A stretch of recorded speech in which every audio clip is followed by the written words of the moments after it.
You know, What's going on, man? I'm a little just playing Starfire. nice to meet you. And, I'm a simple guy, and He came out and he knew something was wrong right away. Right. And he was asking me. I didn't feel open, free enough to open up to him, but he knew something was wrong, and I remember that meant a lot to me. And then having conversations with you, and I remember when I told you I was a Jehovah's Witness, what really struck me about our conversation is that you didn't respond with judgment or cynicism that sometimes you would get from people when you say, it's like you want to dig your head in the sand.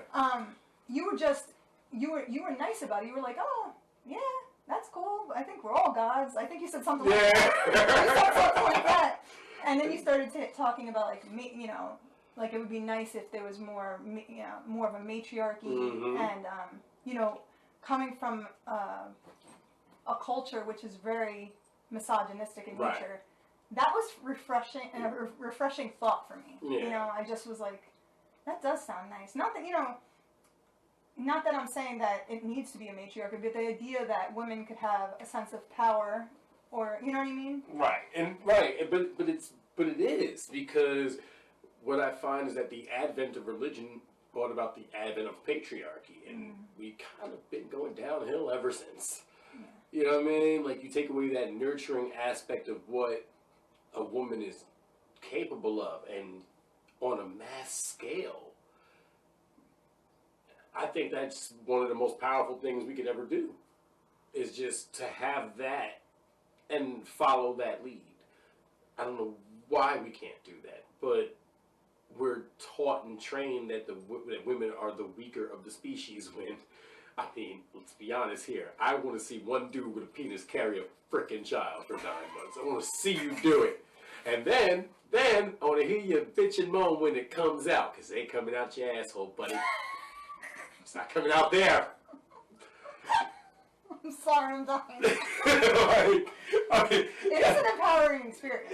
I believe it, but I can only imagine how much it'll hurt and how powerful you are to be able to do it. It's a beautiful experience. So what I find is that, and if you look at nature, the female of the species is always the more dominant, powerful of the species. Black widow spiders, bees, the queen bee, queen ant. Like, take the cues from nature, people. Like, I don't know, man. Like, worker bees do what they do. You know why? Because the queen told them to do that shit, and they do it. It works. There's not a flawed system here. I never thought of that. You know, it's nature, man. But, so, you said, now, one of the things that they'll do now that you've actually left, let's talk about some of the hardships you face in that. Because I know they do the shunning thing like Hasidic Jews do, and that, I ain't gonna lie, that was kind of news to me, but it kind of wasn't, you know, but that's kind of foul. Like, so, explain how that works, if you can. So, the shunning is, in my opinion, one of the biggest offenses that they participate in.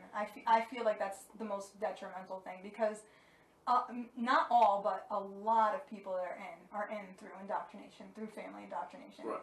So when they leave, they're not just leaving their friends, their social structure, different relationships that they met through that avenue, but they're also losing their family. Right. Their family, especially for people in my circumstances that their whole family is in.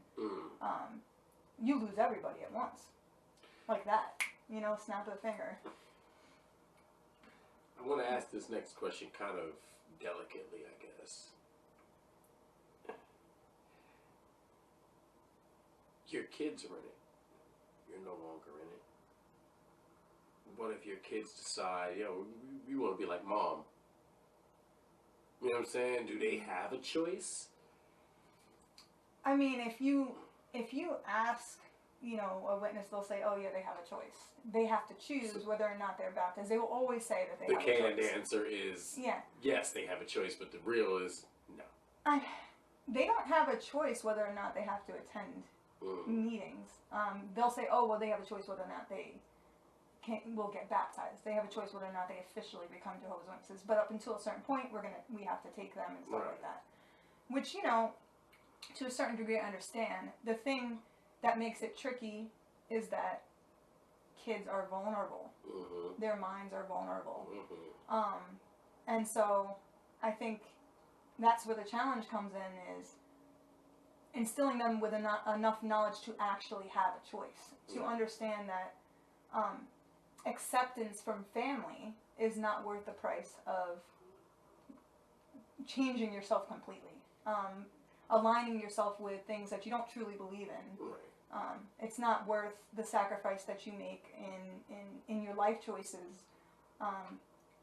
So with my kids, I do share what I feel with them and what I believe with them, but I always tell them, you know what, this is what I believe, and you have to figure out what you believe. And the reason being is, I feel like when you force your belief system on your kids, then the opposite just happens. They rebel. Yeah. Yeah. So the way I go about it is, I tell myself, I'm going to live the best life and the happiest life that I can live, mm-hmm. and I'm going to let them witness that. Mm-hmm. And so I think that's the greatest teacher. Isn't that kind of contrary to their to your entire upbringing, life? Like, you're not supposed to live life to the fullest. How dare you want to enjoy life and have fun and wear skirts? I'll be honest with you. We did have fun. Like, we had fun. It was just a different type of fun. Right. But we had fun. I mean, we had parties, right. The whole cha-cha slide thing. Like, we did. That was not for me. All right. Listen, it's not a real party if the cha-cha slide or the electric slide don't happen. No. It's not a real party. You try not to go too low. You know, like during that part, but... But then that one person who does, you get him. That stuff like that did happen. Like, serious? There were people that got talked to after parties. You be slow dancing, be like, don't leave room for Jehovah. The dating situation in that. Oh my God. It was the most awkward experience ever. Oh, I can believe it. Yeah, talking about that, so I don't. Hey, what's going on, y'all? It's your boy Frank Starfire. Thank you so much for watching. If you like what you heard, do me a favor. Hit the like button, hit the subscribe button, and then share the living shit out of this. Or keep it to yourself so you can be that much smarter than everybody else. Also, do me a favor, hit the links in the description so that you can get some more great content from me and some of my friends. And feel free to drop a line in the comments, even if it's just to tell me that I'm a fucking moron. Thanks for watching. One love, abracadabra.